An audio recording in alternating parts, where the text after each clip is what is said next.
Hello and welcome to Narayana IAS Academy. Students, I am Pratik, your faculty for Daily News Analysis. Now students, continuing with our Daily News Analysis tradition, we shall be discussing 5 important topics from the Hindu and the Indian Express. So let's have a quick brief of the topics that we shall be discussing in today's session. The first topic is taken from Hindu page number 8. Now in this article, we are going to focus on the strength of Council of Ministers, the evolution of the strength of Council of Ministers, the constitutional limit of the Council of Ministers and the challenges associated. The second article is taken from Indian Express page number 8. Now, in this article, we are going to focus on G7. We all know that the G7 summit concluded in Italy. So, we are going to discuss the challenges associated with the G7 grouping and how India is emerging as a key global player. The next article is taken from Indian Express page number 11. Now, in this article, we are going to discuss few key terms like initial public offering and follow-on public offer, IPO and FPO.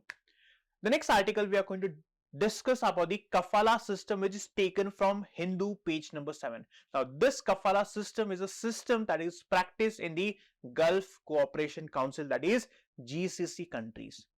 And the last article that we shall be discussing is about the multinational air exercise Tarang Shakti, which is taken from Hindu page number 10. So these are the 5 articles that we shall be discussing in today's session, followed by few questions for you to understand the types of question that can be expected in the UPSC examination. So students, let's get started. Students, the title of the first topic is on the size of Council of Ministers. Now in this article, we shall understand the Council of Ministers, the strength of the Council of Ministers and Article 74. You can map this under GS paper 2 under this particular topic. Now a previous year question asked in the year 2021. Now this question is on the Council of Ministers, the Union Ministers, the Prime Minister, right? So try to have a good understanding of the chapter Central Government. Now what is the context? The Union Council of Ministers headed by the Prime Minister was sworn in on the June 9th, 2024. The present Council of Ministers consists of the Prime Minister, 30 Cabinet Ministers, 5 Ministers of State and 36 Ministers of State. This is the context. Now let's try to understand the composition of the Council of Ministers. At the central level, Article 74. Now Article 74 provides that there shall be Council of Ministers headed by the Prime Minister to aid and advise the President, which means the real executive or the real powers are in the hands of the Council of Ministers. So the Council of Ministers, they advise the President and President takes a decision on behalf of the government. And the minister should be a member of either Lok Sabha or Rajya Sabha. A minister who is not a member of either house should be a member within 6 months. And at the state level, the composition for the Council of Ministers is the same, right? So only you can replace at the state level Prime Minister with Chief Minister and Council of Ministers remains the same, right? Now let us try to understand the hierarchy within the Council of Ministers. So within Council of Ministers, Cabinet Ministers are at the top. Now Cabinet Ministers, they are higher in rank and they handle large portfolios like Home, Defense, Foreign Affairs, Finance, etc. Below Cabinet Ministers, we have Ministers of State with independent charge. They are handling a single ministry. Though the power is not the same as that of Cabinet Minister, but the Ministers of State with independent charge are handling the entire ministry. Then we have the Ministers of State. Now these Ministers of States, they head the Cabinet Ministers, right? And then last we have Deputy Ministers who assist the Ministers of State. So this is the hierarchy within the Council of Ministers. Now let's try to understand the composition or trends of the Council of Ministers. The first government, when it got formed, the Prime Minister or the government had 15 ministers. Then in the 52 elections, the government had 30 ministers. And gradually, the number of members or the number of cabinet ministers in the Council of Ministers increase with year or with the passage of time. For example, Deve Gowda government had 21 ministers, IK Gujral government had 34 ministers, Vajpayee government had 74 ministers, and even the state in 2002 when Mayawati was the chief minister, Mayawati had around 79 ministers in her Council of Ministers, which means the number of Council of Ministers started to increase with the passage of time. Now let us try to understand the constitutional provisions pertaining to the Council of Ministers. The first one is Article 74, which we discussed, which means the Council of Ministers with Prime Minister at the head advises the President. This is one. Article 75. The Prime Minister appoints the Prime Minister is appointed by the President, and the other ministers are appointed by the President on the advice of the Prime Minister. Very important. Then the ministers hold office during the pleasure of the President. The Council of Ministers is collectively responsible to the Lok Sabha. All these terms, provisions are very, very, very important for your pre-examination. Article 77. All the executive actions of the government, they are taken in the name of the President. Article 78. Now, whatever decisions the Council of Ministers take, the Prime Minister communicates all the decisions of the Council of Ministers to the President. Article 88.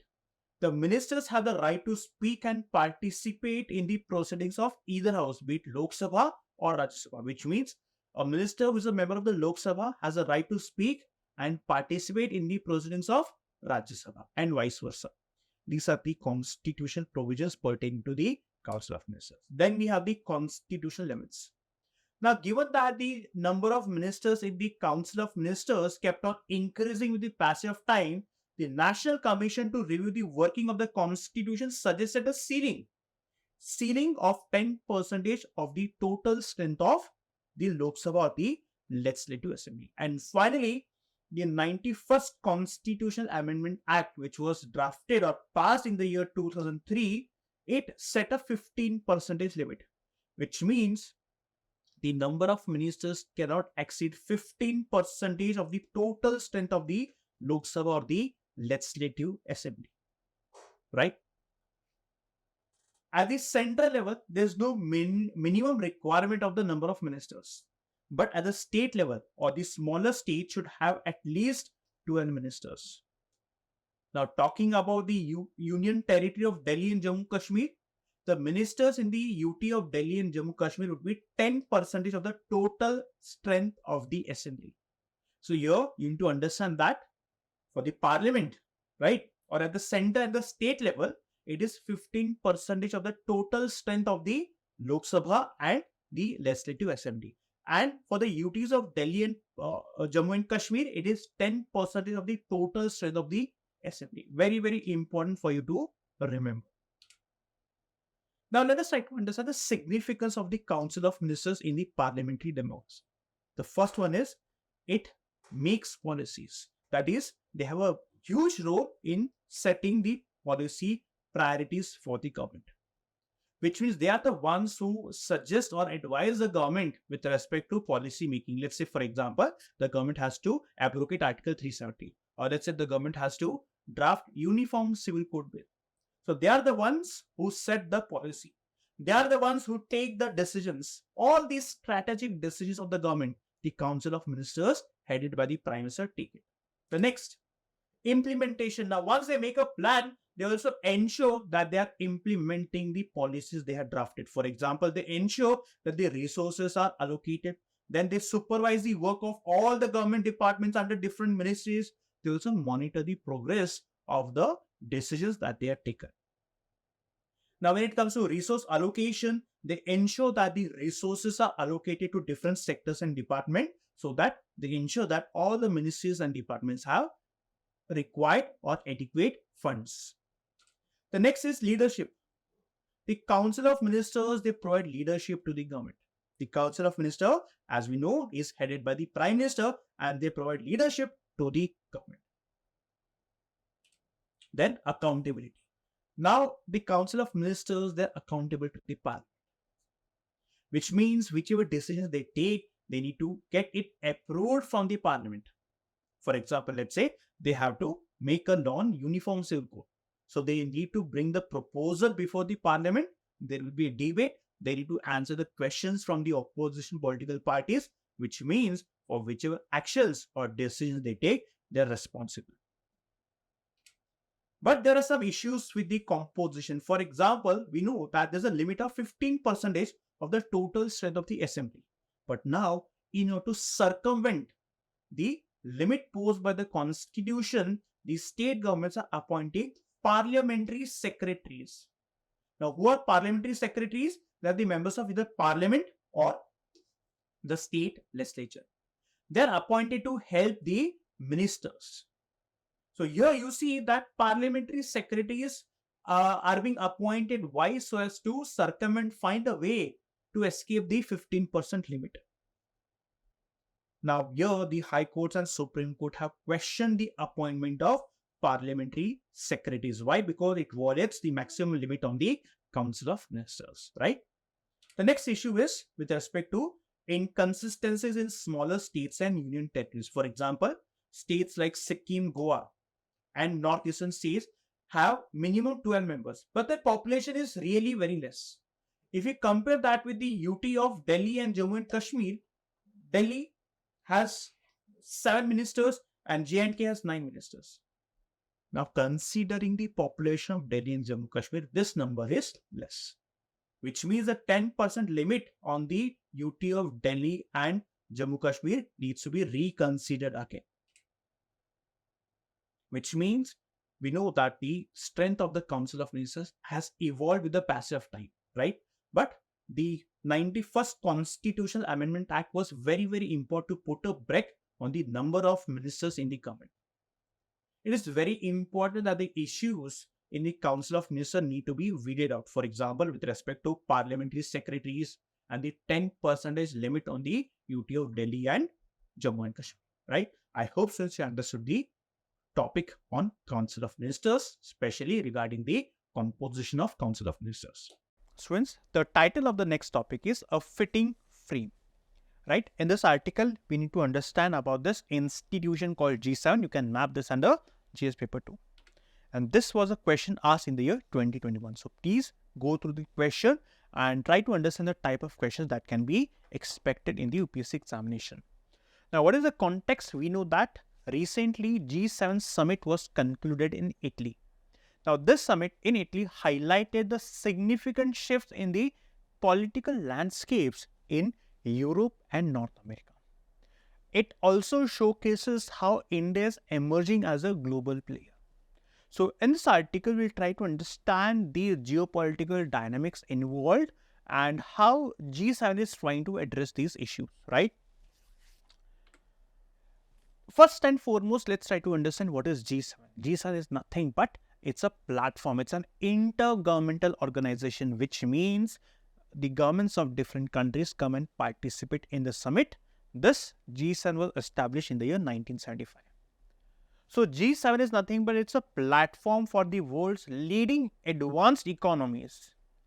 So the world's richest countries come together to discuss issues of common interest like the global economic governance, the international security and energy policy. The G7 has G7 plus 1, that is, this is 1, UK, Canada, France, Germany, Italy, Japan, US plus European Union is also represented at the G7 meetings, right? So this is G7 plus European Union. Now G7 does not have a formal charter or a permanent secretariat, right? The policy initiatives are developed by the Sherpas, ministers and envoys. So before the meeting starts of G7, the ministers, the envoys come together of these countries, they form the policy or they develop the policy and the leaders then sign the policy that was decided by these envoys and ministers. Now the G7's role in global governance is significant. Why? Because it brings the world's advanced economies to shape policies that have a global impact. That's the reason the G7's role in global governance is profound. The presidency of the G7 rotates annually among the member countries, and the host country has the right to set the agenda. Now, the G7 focuses on a range of global issues, right? The economic policies, international security, environmental concerns, global health. The ultimate aim is to foster collaboration and policy coordination among the world's leading democracies to effectively address the issues, right? So, this is about the G7.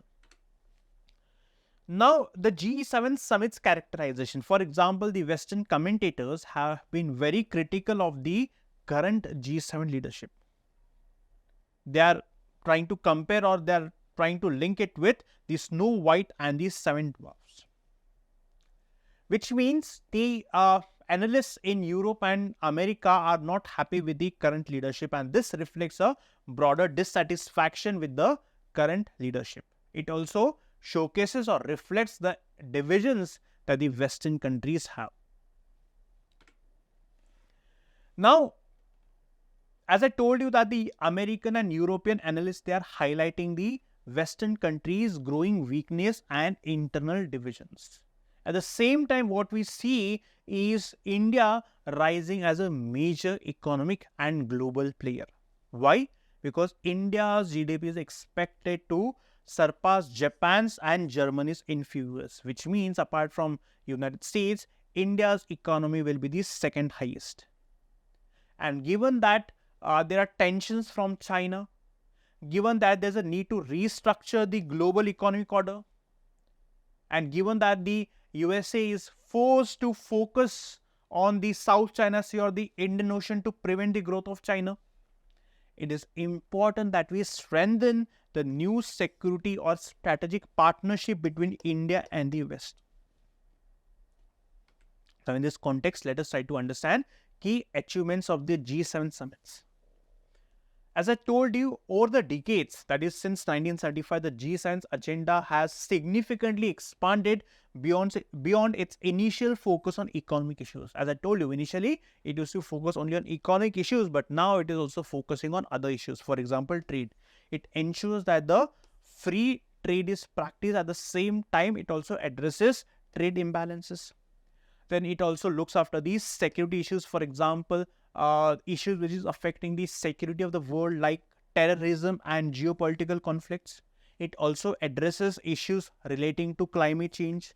It also addresses issues relating to the technological advancements. For example, we have artificial intelligence. So it is trying to set the governance or trying to understand the ethical implications of artificial intelligence. Then the G7 has also been at the forefront of coordinating responses to the global crisis. For example, whenever the economic stability was affected, the G7 countries have tried to ensure to restore normalcy or stability. Then, during the COVID-19 crisis, the G7 ensured that the vaccines are distributed to all countries. Now, the G7 is also taking initiatives or trying to sort out the issues that Russia and Ukraine are facing. For example, the geopolitical conflict, right? So, in response to the geopolitical conflicts, the G7, by responding to the situation, they are trying to demonstrate their commitment to international order and security.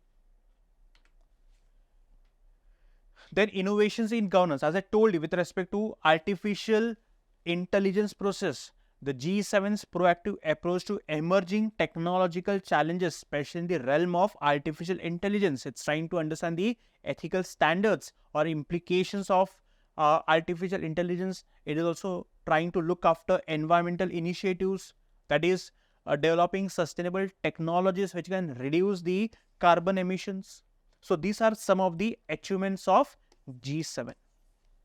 So in case you get a question, you need to be in a position to address the achievements of G7. Then you also need to highlight few issues. One is limited representation.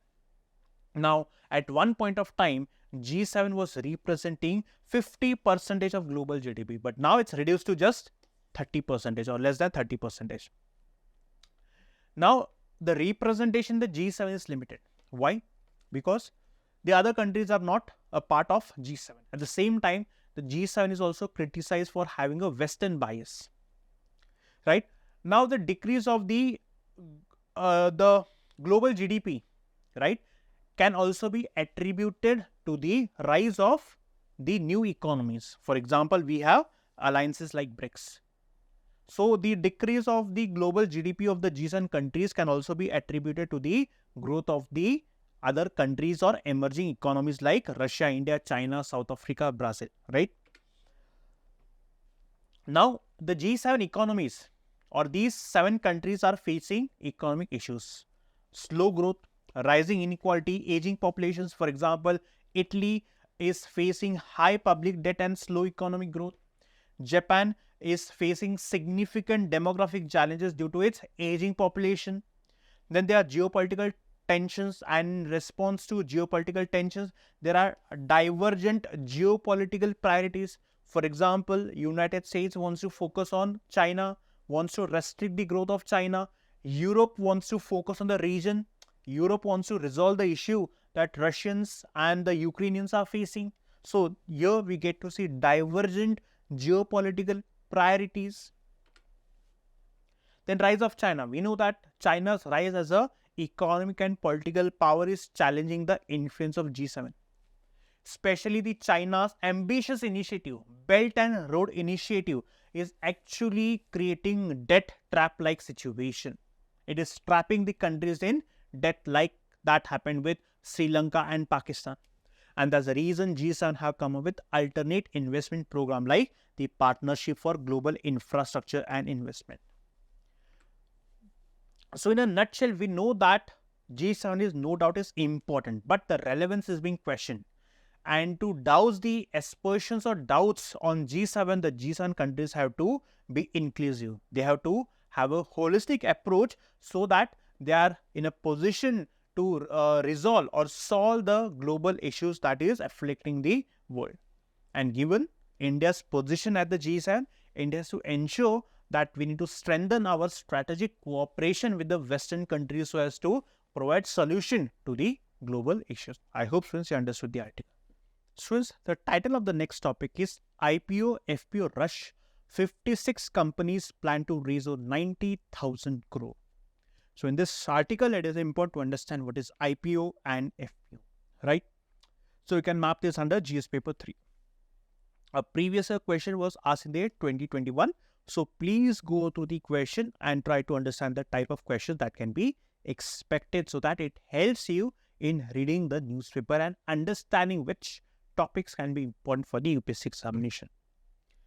Now we know that the Indian IPO and FPO markets are set for a significant uptick.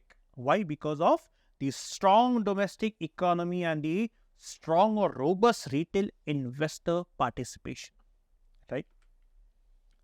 Now in 2023, 6 billion was raised via IPOs with projections for 2024 being $12 billion. Now the investment bankers predict sustained long-term IPO momentum with a strong domestic and international investor flows, which means the robustness of domestic economy and the faith of the international investors in the Indian market. But what exactly is IPO? Okay, first we'll understand the reasons why the domestic economy is strong and why the investors are willing to invest in India. Why? Because of the strong macroeconomic fundamentals, the inflation level being at the normal rate and the high retail, that is participation by the common people in the IPO market. Then buoyant secondary markets and positive political climate, which means political stability. All this is contributing to the optimistic investor sentiment. Now, what is IPO? Let's say, for example, whenever I want to start my own business, I need money. So what I do is I issue IPOs, which means I'm selling the shares of my company, right? Now, given that I'm a renowned name in the market, people will invest in my company. Now, what I'm doing is I'm actually releasing the shares of my company. I'm allowing people to buy shares in my company. This is known as IPO, initial public offering. Let's say I have 100% stake in one company. Now I decide that I'll keep the ownership of 90%, 10% I'd give it to people, right? Which means now the 10% shares the people can buy it through initial public offering. I'll be the owner, but 10% stakes people do have in my company. This is known as IPO. Then what is FPO? That is follow-on public offer. Now once the consumers or people buy the shares, these shares can be rebought and resold by the investor. This is known as FPO. So let's say, for example, a common man buys an IPO. Now the share that he buys, in future, another investor buys the share of that person and sells it to other person. This is known as follow-on public offer. FPO is offered by the companies to raise additional funds for the growth of business, and FPO for the first time. Here's the difference between IPO and FPO. Now, IPO, what is it? We have discussed. FPO, further sale of shares of a company which is already listed in the stock market. How it got listed in the stock market? Through IPO. Stock exchange, it get listed on the stock exchange. IPO company, it's already on stock exchange. Regulations, the number of rules and regulations to be followed strictly, and CBI ensures that these rules are followed. Here, it is less time consuming and gets easily initiated. Why? Because it has already been listed in the stock exchange. Underwriting process, it involves an underwriting, which means the investment banks buy shares from the company and then resells them to the investors like us, the common people. It does not involve underwriting as such. Steps is already accomplished while launching an IPO. Risk and liquidity, it is higher due to the lack of market history. Here, the risk is comparatively lower, backed by the company's established market presence. Functions is to raise capital for business expansion and financial restructuring, and here to raise additional funds to diversify the business. So this is the difference between IPO and FPO. So you need to know what is IPO and what is FPO, right? I hope you understood the article. Students, the title of the next topic is Under Kafala, Workers Are Dispensable, right? Now, you need to understand what is this Kafala system and about the Indian diaspora, especially in the Middle East, right? You can map this under GS paper 2. Previous question asked in the year 2015, right? So go through the question, try to understand the type of question asked. Now we know that in Kuwait, in a fire tragedy, 49 migrant workers, mostly belonging to India, died. Now this incident highlights the need for better living and working conditions for the migrant workers. So in this context, it is important to understand what is Kafala system. Now Kafala is a complex framework of laws and practices governing the lives of migrant workers in the GCC states, including Kuwait. We know that many Indians live in the West Asia or the Middle East. They work as migrant workers in these countries. Now, Kafala system is a system or is a framework that binds both the migrant workers and the employers, right? So there are certain rules mentioned as part of Kafala system that the employees have to adhere to, which means under this Kafala system, there's significant control to employees, which means employees have significant control over the employees. It creates a power imbalance. Now, which are the powers that is in the hands of the employees? For example, visa dependency. The workers' visa are tied to their employer, restricting job change and mobility. The visa is with the employer. Low wages ensures workers remain financially dependent and they are vulnerable. Poor living conditions, employers often provide substandard housing. Limited rights, they are limited rights and cannot easily organize or unionize. Employer control, there are significant control over workers' lives, including residence and work conditions under the Kafala system. Now, Indian diaspora, you need to know few facts. Now, Indians are the largest group of migrant workers in Kuwait. They make up 21% of Kuwait's total population and 30% of its total workforce. Now, many live in overcrowded and unsafe accommodations. the minimum wage is far below the cost of living, making survival challenging. Then, the high salary requirement to sponsor or help families in India keeps most workers separated from their families. Legal protection, they have very weak enforced labor laws, which means the labor laws are not enforceable or the labor laws are very, very weak. The domestic workers who contribute or constitute 27% of the entire labor force in Kuwait are excluded from the labor law itself. So this is the condition how the migrant workers are living in India under the Kafala system. Now this Kafala system is not only confined to Kuwait but to all the GCC countries. Now GCC, which means Gulf Cooperation Council, which comprises countries like Bahrain, Kuwait, Oman, Qatar, Saudi Arabia and UAE. This is important for you pre-examination. Also Kafala system. I hope you understood the article, students. Students, the title of the next topic is India ready to host its first multinational air exercise, Tarang Shakti. Right? In this, you need to understand what is exercise Tarang Shakti, and this is important from the prelims perspective. This was a question asked in the year 2024 about the exercise Mitra Shakti 2023, which means questions can be asked on the exercises that we have with different countries. Now, India will be hosting its first multinational air exercise Tarang Shakti 2024 with 10 participating countries. That's the reason Tarang Shakti becomes extremely important. Now, the Indian Air Force will be hosting its first multinational air exercise. These are the 10 countries: US, UK, Australia, France, Germany, Japan, Singapore and UAE. What is the objective? The first question is, why are such exercises held?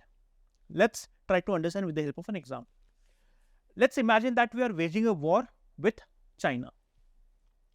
Now, a country like Japan or let's say Australia wants to help India to fight a war against China. Now, in this mission or in this war, which is actually which is being fought on land, air and water. Now, let's say that the Air Force of Japan and India want to launch or coordinated attack on the Chinese Air Force pilots. Now here, in order to have a seamless coordination or seamless cooperation to attack the enemy, such exercises are held. This is nothing but a practice session. So that whenever a match, that is a war, takes place, you should be ready, which means you need to know how to coordinate with the other countries so as to attack the enemy. That's the reason such exercises are held. Right? Then again, the fighter jets, military transport aircraft, mid-air refuelers and airborne warning and control system, all these fighters or all these fighter jets are being used in this particular exercise.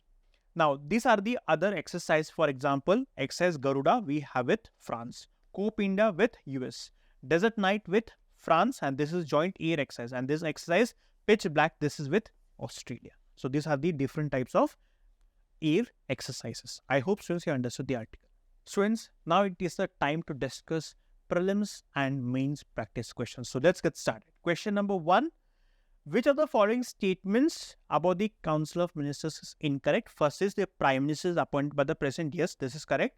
The other ministers are appointed by the President on the advice of the Prime Minister. Yes, this one is correct. A minister must be a member of either the Lok Sabha or Rajya Sabha at the time of their appointment. This one is correct. The Council of Ministers is collectively responsible to the President.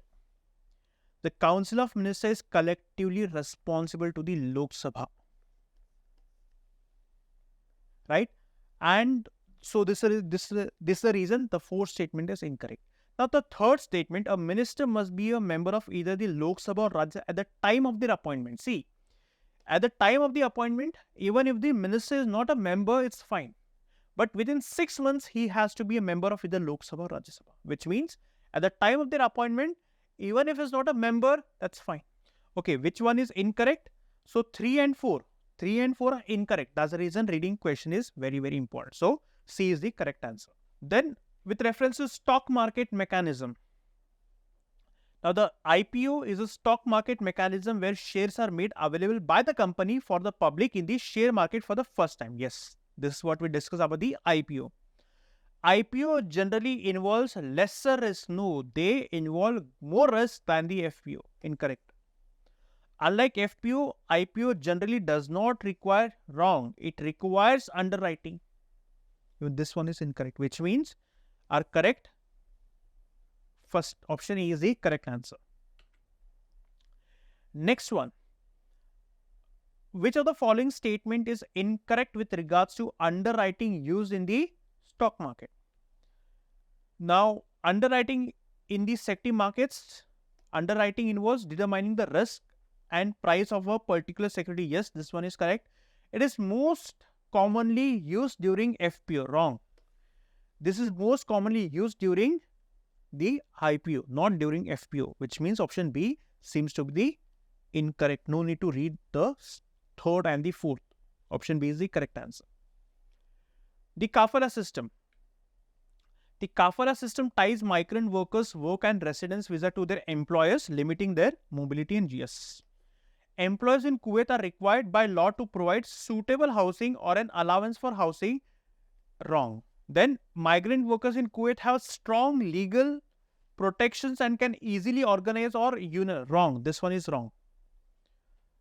Now, I think the second statement is correct. The employers in Kuwait are required by law to provide suitable housing or an allowance for housing to migrant workers involved in or engaged in government contracts. Now, this statement is correct. Now, the law requires, but again, there is poor enforcement of law. This is the problem. But the law requires that the employer should provide a decent housing to the migrant workers. So, option A is the correct answer. Next one, exercise Garuda, Cope India, Desert Night, Pitch Black. Which among the following are the combat exercises that involve the Indian Air Force? All this, we just discussed it right now, right? So, it has to be option D. Now, let us discuss means practice question. The G7 has been a key platform for international cooperation, yet it faces significant limitations and challenges in the contemporary global landscape. Discuss the evolution, key achievements and limitations of the G7 and analyze India's growing role in this context. So, in the introduction, you have to mention what is G7, or you can mention the name of the countries that are part of G7. So, what is G7? It is a platform for the world's advanced economies to come together, collaborate to find issues to the ongoing issues that is affecting the world. Introduction. Evolution. Again, you can mention that initially the G7 used to focus only on economic issues, but now it is also focusing on trade issues. For example, trade. It ensures that free trade is practiced. There are no restrictions on the free movement of trade. It tries to rectify the trade imbalances. Security issues. The terrorism related issues is something that the G7 looks after. Climate change. Technological advancements like the AI. Key achievements of the G7, economic and political agenda. Alright, for example, whenever the country goes through a financial crisis or financial instability, G7 tries to rectify it. Global crisis response, like during the pandemic, COVID-19, it ensures that the vaccines are distributed so as to reach all the countries. Innovations in governance, it is understanding or studying the governance and ethical implications of artificial intelligence. But the challenge is limited representation, right? Then economic and political challenges, right? There is divergence in how the Western countries are looking after the global problems like the Russia-Ukraine, or for that matter, Israel-Palestine. Geopolitical tensions, the rise of China and how it is affecting the major powers like the US. And then finally, you have to mention how India's growth or India's emergence is being ensured. For example, the way India's economy is growing, that in the next few years, India will be the second richest economy in the world, right? And given that India will be the second richest economy, India will have a responsibility to ensure that the world is free of all the geopolitical tensions or the rivalry. And then finally, you can conclude by mentioning that it is very important for the G7 countries to ensure that they need to adopt a holistic and inclusive approach so as to find solutions to the challenges the world is facing. I hope, students, you have understood how to write means-based answer. And that's it from our daily news analysis session, students. I hope you have understood all the 5 topics that we have discussed in today's DNA session. Students, if you want us to continue with our DNA session, then please do like, share and subscribe Narayana IAS Institute. Thank you so much.